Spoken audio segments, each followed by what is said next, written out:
Untuk teman-teman PMI yang dapat email seperti ini dari TOCFL, itu artinya dalam waktu 1-3 hari, sertifikat kalian itu akan dikirim ke alamat kalian. Nah, itu pastikan alamatnya sesuai dengan alamat kamu ya.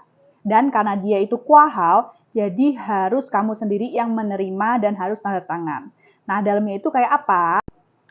Nah, kamu akan dapat lembaran yang pertama, itu isinya ini. Jadi, ini hasil TOCFL kamu cek nama, tanggal lahir, tanggal ujian, terus kamu ujiannya level apa, ujiannya di mana, di negara Taiwan, terus nomor tesnya berapa ya.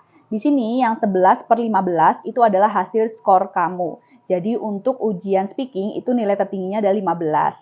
Jadi, kalau kamu 11/15 seperti ini, itu artinya nilai ujian kamu itu 11 dari 15 gitu ya. Nah, terus juga akan ada nih, kamu levelnya level berapa? Level 2 ya. Dan bandnya band apa? Band A2 yang ini nih. Nah, terus di bawahnya itu ada tes type-nya speaking. Kamu ujiannya berbicara. Nah, TBCL levelnya berapa? Level 2 juga. Terus ACTFL levelnya intermediate low. Nah, banyak yang tanya, ini tuh maksudnya gimana sih Lause gitu ya.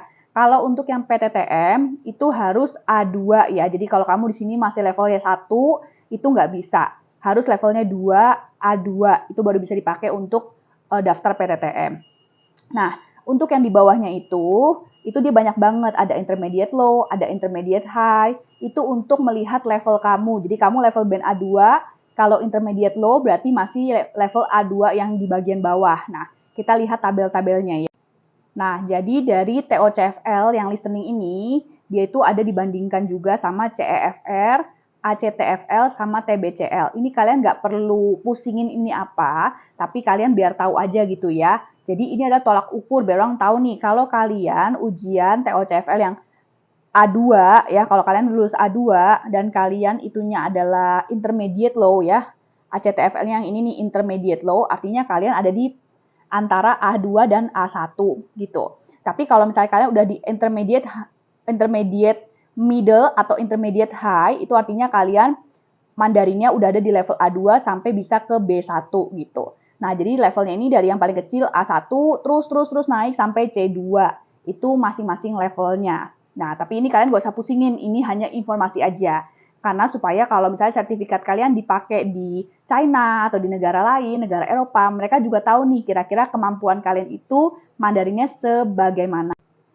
Nah, terus kalau kalian dapat lembar yang kedua seperti ini dia hanya memberikan informasi aja ya. Jadi kamu bisa menjawab pertanyaan singkat dengan kalimat lengkap, bintangnya 2 gitu. Kalau misalnya kamu jawabannya bagus banget, biasanya bintangnya 3. Terus yang kedua, kamu bisa mendeskripsikan learning experience, pengalaman kamu belajar, dan benda-benda yang ada di sekitar kamu pada saat diberikan pertanyaan. Nah, kalau kamu bisa, kamu akan dapat bintangnya 3. Jadi, ini bintangnya hanya untuk mengasih tahu rating kamu aja gitu.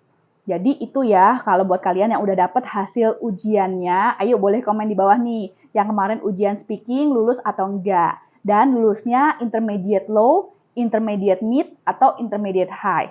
Untuk kamu yang misalnya belum lulus, atau misalnya kamu baru lulus A1, jangan berkecil hati, masih bisa belajar lagi, ikut nanti ujiannya lagi. Jayo!